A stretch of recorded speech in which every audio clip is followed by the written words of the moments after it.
some really great tips and tricks for any age group. 1, it's never too late to start the conversation. Don't try to cover everything at once, but also don't worry if you think that you've said too much. 2, keep the language simple and age appropriate. Answer questions, but try not to lecture. 3, teach your child that their body belongs to them. This includes teaching them that they're allowed to tell people they don't want to be touched, hugged, tickled, etc., even if it's a friend or a relative.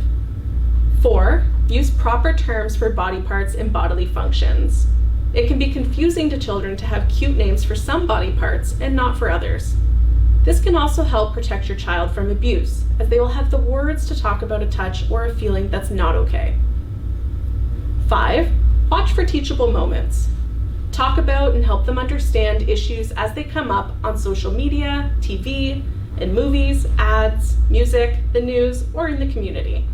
This can also start a talk about your values and beliefs. 6, find out what they already know. This is a great way to start a conversation, just finding out what they know and then giving them the right information. Next is 7, talk about more than the facts.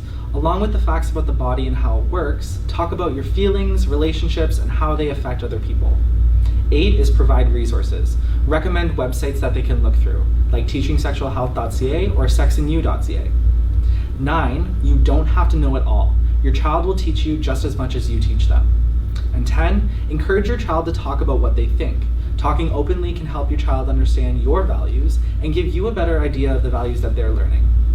11, let them know what is socially appropriate and inappropriate. It's important that they learn and understand other people's values may be different from theirs. And finally, when your child asks you a question, do your best to answer it at the time. If you don't know the answer, suggest that you find out together, or tell them that you'll find out and get back to them. Don't put it off, as they might think that it's not an okay topic or not an important enough topic to talk about.